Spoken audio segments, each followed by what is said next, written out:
Assalamualaikum warahmatullahi wabarakatuh. Halo anak-anak, apa kabar hari ini? Semoga kalian dalam keadaan sehat selalu ya. Berjumpa kembali dengan Bu Fatma pada pembelajaran matematika minggu ke-6. Nah, pada minggu ini kita akan belajar mengenai relasi dan fungsi. Apa itu relasi dan fungsi? Simak video berikut ini ya. Sebelum pembelajaran, Bu Fatma selalu mengingatkan kalian untuk menaati protokol kesehatan dengan cara melaksanakan 6M. Yang pertama yaitu memakai masker ketika hendak keluar rumah. Yang kedua, mencuci tangan dengan sabun di air mengalir. Yang ketiga, menjaga jarak fisik minimal 1 meter. Yang keempat, membatasi mobilitas. Yang kelima, menghindari keramaian atau kerumunan. Dan yang terakhir adalah menghindari makan bersama. Ingat selalu untuk melaksanakan 6M. Baik anak-anak, kita akan memulai pembelajaran dengan membahas relasi. Apa itu relasi? Relasi merupakan sebuah aturan yang memasangkan anggota himpunan satu ke himpunan yang lainnya. Jadi dalam relasi ini terdapat dua himpunan, namanya himpunan A dan himpunan B. Nah, relasi ini merupakan sebuah aturan yang memasangkan anggota himpunan yang satu, misalnya himpunan A ke himpunan yang lainnya, misalnya himpunan B. Mari kita simak contoh soal yang berada di modul kita. Contoh soalnya, Pak Budi mempunyai 5 orang anak yang mempunyai kegemaran berolahraga yang berbeda-beda. Rizka gemar berolahraga bulu tangkis dan renang. Dimas gemar berolahraga sepak bola. Chandra gemar berolahraga sepak bola. Dira dan Reni mempunyai kegemaran berolahraga yang sama, yaitu basket dan bulu tangkis. Nah anak-anak, dari pertanyaan pada contoh soal tersebut, kita mendapatkan dua himpunan. Yang pertama adalah himpunan mengenai anak-anak Pak Budi. Yang kedua adalah himpunan jenis olahraga yang digemari anak-anak Pak Budi. Baik, kita bahas yang pertama. Jika anak-anak Pak Budi dikelompokkan menjadi satu dalam himpunan A, maka isi himpunan A adalah Rizka, Dimas, Chandra, Dira, dan Reni. Ibu ulangi, apabila anak-anak Pak Budi dikelompokkan menjadi satu himpunan, maka himpunan A itu isinya adalah Rizka, Dimas, Chandra, Dira, dan Reni. Isinya adalah nama anak-anak Pak Budi. Kemudian, apabila jenis olahraga yang digemari anak-anak Pak Budi itu dikelompokkan menjadi satu himpunan yang kita sebut dengan himpunan B, maka himpunan B tersebut dituliskan bulu tangkis, renang, basket, sepak bola. Isinya adalah jenis olahraga yang digemari anak-anak Pak Budi.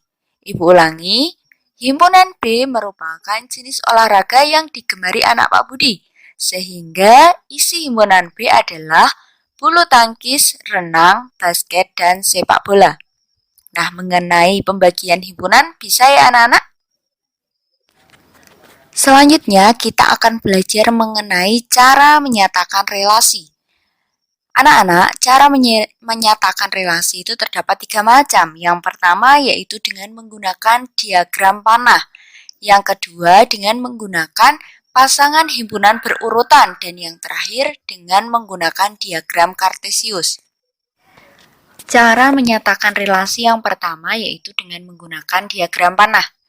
Untuk membuat diagram panah, yang harus kita lakukan terlebih dahulu adalah membuat dua himpunan. Yang pertama himpunan A, kita tuliskan di sebelah kiri. Terdapat Rizka, Dimas, Chandra, Dira, dan Reni. Kita ingat lagi bahwa himpunan A merupakan nama-nama anak-anak Pak Budi. Kemudian kita tuliskan himpunan B di sebelah kanannya. Himpunan B berisi mengenai nama-nama olahraga yang digemari anak-anak Pak Budi. Terdapat bulu tangkis, renang, basket, sepak bola. Nah, kita ingat kembali pernyataan yang berada pada contoh soal. Misalnya, Rizka gemar berolahraga bulu tangkis dan renang. Kita gambarkan dalam diagram panah. Kita cari nama Rizka pada himpunan A dan nama bulu tangkis serta renang pada himpunan B. Kemudian kita gambarkan tanda panah dari Rizka menuju bulu tangkis dan renang. Kita ingat kembali bahwa tanda panah menunjukkan gemar olahraga, sehingga dapat kita baca dari diagram panah tersebut, Rizka gemar berolahraga, bulu tangkis, dan renang. Pernyataan kedua, Dimas gemar berolahraga sepak bola, sehingga kita gambarkan tanda panah dari Dimas menuju ke sepak bola. Pernyataan ketiga, Chandra gemar berolahraga sepak bola, sehingga kita gambarkan tanda panah dari Chandra pada himpunan A menuju ke sepak bola pada himpunan B, yang artinya bahwa Chandra gemar berolahraga sepak bola. Kemudian pernyataan selanjutnya, Dira menyukai olahraga bulu tangkis dan basket, sehingga kita gambarkan menggunakan tanda panah dari Dira menuju bulu tangkis dan basket. Pernyataan yang sama pada Reni. Reni gemar berolahraga bulu tangkis dan basket, sehingga kita gambarkan tanda panahnya dari Reni pada himpunan A menuju ke bulu tangkis dan basket pada himpunan B. Nah, itu tadi merupakan cara menyatakan relasi dengan menggunakan diagram panah. Apakah sudah paham anak-anak? Kita lanjutkan pada cara menyatakan relasi yang kedua, yaitu dengan himpunan pasangan berurutan. Misalnya yang pertama, pernyataan Rizka gemar berolahraga bulu tangkis dan renang dapat kita tuliskan dalam kurung Rizka, bulu tangkis dan Rizka, berenang. Itu merupakan contoh himpunan pasangan berurutan. Kemudian pernyataan kedua, Dimas gemar berolahraga sepak bola, sehingga kita tuliskan dalam himpunan pasangan berurutan dalam kurung Dimas, sepak bola, yang berarti bahwa Dimas gemar berolahraga sepak bola. Pernyataan ketiga, Chandra gemar berolahraga sepak bola, sehingga kita tuliskan dalam kurung Chandra, sepak bola, yang artinya bahwa Chandra gemar berolahraga sepak bola. Pernyataan selanjutnya, Dira dan Reni gemar berolahraga basket dan bulu tangkis, sehingga kita tuliskan terdapat 4 macam penulisan. Yang pertama, dalam kurung Dira, basket. Yang kedua, dalam kurung Dira, bulu tangkis. Yang ketiga, dalam kurung Reni, basket. Yang keempat, dalam kurung Reni, bulu tangkis. Sehingga dapat dituliskan dengan menggunakan himpunan pasangan berurutan, yaitu kurung kurawal yang pertama, Rizka, bulu tangkis. Kemudian dalam kurung yang kedua, Rizka, renang. Dalam kurung yang ketiga, Dimas, sepak bola. Dalam kurung yang keempat, Chandra, sepak bola. Dalam kurung yang kelima, Dira, basket. Dalam kurung yang keenam, Dira, bulu tangkis. Kemudian dalam kurung yang ketujuh, Reni, basket. Dan dalam kurung yang terakhir adalah Reni, bulu tangkis. Nah, itu tadi merupakan cara menyatakan relasi dalam himpunan pasangan berurutan. Mudah ya anak-anak? Anak-anak, kita lanjutkan cara menyatakan relasi yang ketiga, yaitu dengan menggunakan diagram Kartesius. Minggu lalu kita telah belajar mengenai koordinat Kartesius.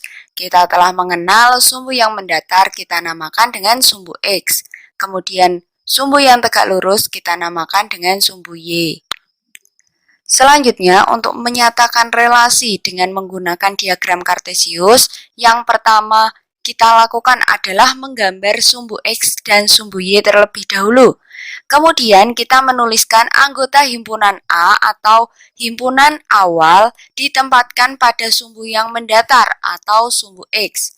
Perhatikan, untuk himpunan A kita tuliskan pada sumbu X. Kemudian, anggota himpunan B kita tuliskan pada sumbu tegak atau sumbu Y. Setelah itu, setiap anggota himpunan A yang berpasangan dengan anggota B diberi noktah atau titik. Setelah itu, kita Lanjutkan titik-titik tersebut sehingga terhubung antara himpunan A dan himpunan B. Misalnya,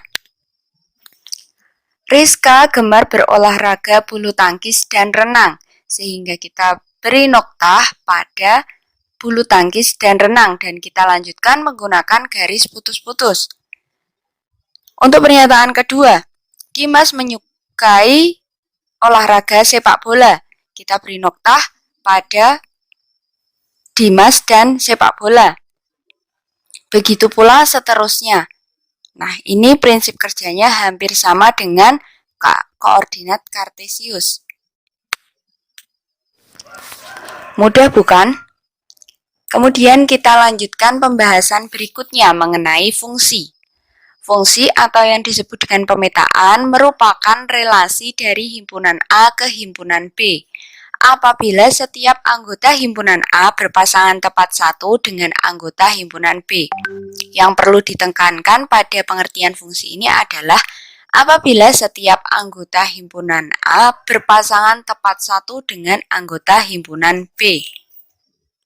Selanjutnya, mari kita pelajari mengenai syarat suatu relasi dikatakan fungsi. Nah, apa saja syarat suatu relasi dikatakan sebagai fungsi? Yang pertama, setiap himpunan A atau himpunan awal harus mempunyai pasangan. Jadi himpunan A semuanya harus memiliki pasangan. Kemudian syarat yang kedua, setiap himpunan A hanya dipasangkan dengan satu anggota pada himpunan B. Diingat-ingat, setiap himpunan A hanya dipasangkan dengan satu anggota pada himpunan B. Nah, ini merupakan syarat suatu relasi dikatakan sebagai fungsi. Mari kita lihat contoh sebuah fungsi. Gambar yang pertama, terdapat himpunan A, A1, A2, A3, dan himpunan B, B1, B2, B3, dan B4. Apakah gambar tersebut termasuk fungsi? Kita sebutkan syarat yang pertama. Setiap himpunan A harus mempunyai pasangan. Pada kondisi satu ini, setiap himpunan A telah memiliki pasangan. Kemudian syarat yang kedua, setiap himpunan A hanya dipasangkan dengan satu anggota pada himpunan B. Nah, pada kondisi satu ini tidak memenuhi syarat karena anggota A ada yang memiliki dua pasangan pada himpunan B, yaitu A3. A3 memiliki dua pasangan, yaitu terhadap B1 dan B4. Sehingga kondisi satu ini merupakan relasi dan bukan fungsi. Kita lanjutkan gambar yang kedua atau kondisi yang kedua. Terdapat himpunan A dan himpunan B. Mari kita lihat syarat suatu relasi dikatakan sebagai fungsi. Yang pertama, setiap himpunan A harus mempunyai pasangan. Nah, untuk kondisi kedua pada syarat pertama ini tidak memenuhi syarat karena tidak semua himpunan A mempunyai pasangan, sehingga pada kondisi kedua atau gambar kedua ini dikatakan sebagai relasi dan bukan fungsi. Selanjutnya, kita lihat pada gambar ketiga atau kondisi ketiga. Terdapat himpunan A dan himpunan B. Mari kita tinjau dengan syarat suatu relasi dikatakan sebagai fungsi. Syarat yang pertama, setiap himpunan A harus mempunyai pasangan. Untuk syarat yang pertama ini terpenuhi. Kemudian, syarat yang kedua, setiap himpunan A hanya dipasangkan dengan satu anggota pada himpunan B. Syarat kedua pada kondisi ketiga ini juga terpenuhi, sehingga gambar ketiga atau kondisi ketiga ini disebut dengan relasi dan fungsi. Nah, ini tadi merupakan analisis relasi dan fungsi. Terdapat relasi yang bukan fungsi dan relasi yang fungsi. Apakah kalian paham? Mari kita ingat lagi bahwa syarat suatu relasi dikatakan sebagai fungsi, yaitu yang pertama, setiap himpunan A harus mempunyai pasangan. Kemudian syarat yang kedua, setiap himpunan A hanya dipasangkan dengan satu anggota pada himpunan B. Kita lanjutkan mengenai istilah dalam fungsi. Dalam fungsi, kita akan mengenal domain, kodomain, rank fungsi atau daerah hasil. Nah, apa itu domain? Domain merupakan semua anggota himpunan A atau daerah asal. Jadi, daerah asal atau himpunan awalnya itu dinamakan dengan domain. Kemudian, kodomain. Kodomain merupakan semua anggota himpunan B atau daerah kawan. Nah, semua anggota himpunan B atau daerah kawan itu dinamakan dengan domain. Kemudian, hasil dari pemetaan antara domain dan kodomain disebut dengan daerah hasil atau rank fungsi. Istilahnya ada 3, domain, kodomain, dan daerah hasil atau rank fungsi. Diingat-ingat ya anak-anak. Kita lanjutkan pada contoh soal yang terdapat pada modul. Diketahui himpunan A terdiri dari 1, 2, 3, dan 4, serta himpunan B terdiri dari 1, 2, 3, 4, 5, 6, 7, 8. Sebuah fungsi dari A ke B ditentukan oleh persamaan f(x) sama dengan 2x minus 1. Nah, persamaannya adalah 2x minus 1. Maka yang pertama, tentukan domain dan kodomainnya. Kemudian yang kedua, tentukan rank dari fungsi f(x) sama dengan 2x minus 1. Dan yang ketiga, gambarlah fungsi f dengan menggunakan diagram panah. Kita ke pembahasan pertama mengenai cara menentukan domain dan kodomain. Kita ingat kembali bahwa domain merupakan semua anggota himpunan A atau daerah asalnya, sehingga kita tulis bahwa domain adalah himpunan A, yaitu terdiri atas 1, 2, 3, 4. Cara menentukan himpunan yaitu dengan menggunakan kurung kurawal. Nah, kemudian kodomain. Kodomain adalah semua himpunan B atau daerah kawannya, sehingga kita tuliskan bahwa kodomain adalah himpunan B. Kita tuliskan himpunan B terdiri atas 1, 2, 3, 4, 5, 6, 7, dan 8. Itu cara menentukan domain dan kodomain. Pembahasan soal yang kedua mengenai cara menentukan rank atau daerah hasil dari fungsi f(x) sama dengan 2x minus 1 dengan domain 1, 2, 3, dan 4. Yang pertama kita tuliskan adalah komponen yang diketahui, yaitu rumus f(x). Rumus f(x) adalah f(x) sama dengan 2x minus 1. Kemudian, yang diketahui selanjutnya adalah domain. Domain adalah daerah asal, yaitu himpunan A yang terdiri dari 1, 2, 3, dan 4. Kemudian selanjutnya kita menuju penyelesaiannya. Untuk X sama dengan 1, yang pertama kita tuliskan adalah rumusnya terlebih dahulu. F(x) sama dengan 2x minus 1. Kemudian kita masukkan X sama dengan 1 pada rumus. Jadi kita ganti X dengan angka 1. Sehingga F1 sama dengan 2 dikali 1, kemudian dikurangkan dengan 1.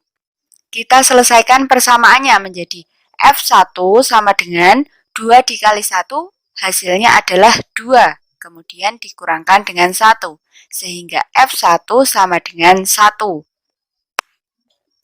Selanjutnya, untuk X sama dengan 2, maka Fx sama dengan 2x minus 1. Kita ganti X-nya sama dengan 2 sehingga F2 sama dengan 2 dikali 2, kemudian dikurangkan 1.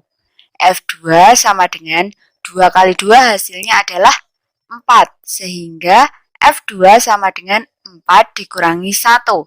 4 dikurangi 1 adalah 3, sehingga F2 hasilnya adalah 3. Kemudian untuk X sama dengan 3, kita tuliskan terlebih dahulu persamaannya. Fx sama dengan 2x minus 1. Kita ganti X-nya sama dengan 3, sehingga F3 sama dengan 2 dikali 3 dikurangi 1. 2 dikali 3 adalah 6, sehingga F3 sama dengan 6 dikurangi 1. Kemudian 6 dikurangi 1 hasilnya adalah 5, sehingga F3 hasil akhirnya adalah 5. Dilanjutkan untuk X sama dengan 4.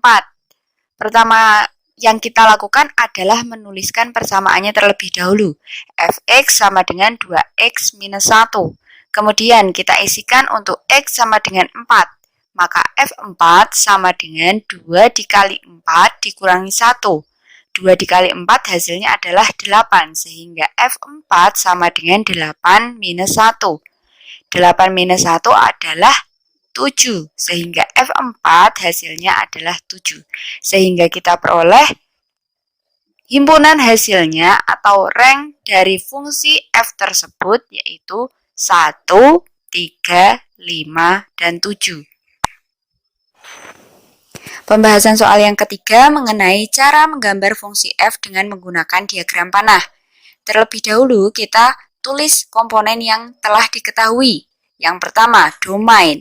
Domain merupakan daerah asal, yaitu himpunan A. Kemudian kita tuliskan himpunan A terdiri dari 1, 2, 3, dan 4. Selanjutnya, komponen yang diketahui kedua adalah kodomain. Kodomain merupakan daerah kawan, yaitu himpunan B. Himpunan B terdiri dari 1, 2, 3, 4, 5, 6, 7, 8. Kita gambarkan domain dan kodomainnya pada himpunan-himpunan tersebut. Kemudian, kita tuliskan rank fungsinya atau daerah hasilnya, yaitu terdiri atas 1, 3, 5, 7. Kita gambarkan dalam diagram anak panah. Untuk himpunan A, 1, untuk X sama dengan 1, maka daerah fungsinya adalah 1. Sehingga kita gambarkan anak panahnya dari himpunan A1 ke himpunan B1. Selanjutnya, untuk X sama dengan 2, maka hasilnya adalah 3. Sehingga kita gambarkan dalam diagram panah pada himpunan A dari 2 menuju 3 pada himpunan B. Selanjutnya, untuk X sama dengan 3, yaitu himpunan A sama dengan 3, adalah hasilnya 5. Maka kita gambarkan diagram panahnya dari 3 pada himpunan A menuju ke 5 pada himpunan B. Untuk yang terakhir, X sama dengan 4 atau pada himpunan A sama dengan 4. Kita peroleh hasil sama dengan 7. Sehingga kita gambarkan dalam diagram panah dari angka 4 pada himpunan A menuju angka 7 di himpunan B. Nah, itu merupakan cara menggambar fungsi F dengan menggunakan diagram panah. Ibu ulangi, yang pertama, kita tuliskan apa yang telah diketahui terlebih dahulu. Yang kedua, kita gambarkan domain dan kodomainnya. Kemudian kita petakan daerah hasilnya dari himpunan A menuju himpunan B. Nah, sudah jelas ya anak-anak? Nah, anak-anak, cukup sekian pembelajaran di minggu ke-6 ini. Hari ini kita telah belajar mengenai banyak hal, yaitu yang pertama mengenai pengertian relasi. Apa itu relasi? Kemudian kita belajar cara menyatakan relasi, yaitu dengan 3 cara. Yang pertama dengan menggambarkan pada diagram panah, yang kedua menggunakan himpunan pasangan berurutan, dan yang ketiga menggunakan diagram kartesius. Selanjutnya kita telah belajar apa itu fungsi. Kemudian syarat suatu relasi dikatakan menjadi fungsi. Dan kita telah belajar mengenai istilah-istilah dalam fungsi. Terdapat domain, kodomain, maupun daerah hasil. Kita juga sudah belajar mengenai contoh soal atau penerapannya dalam soal. Semoga bermanfaat. Apabila terdapat pertanyaan, silahkan hubungi Bu Fatma melalui WhatsApp. Sekian pembelajaran pada minggu ini. Sampai jumpa di pembelajaran matematika pada minggu berikutnya. Ibu akhiri, akhir kata, wabillahi taufiq wal hidayah. Wassalamualaikum warahmatullahi wabarakatuh.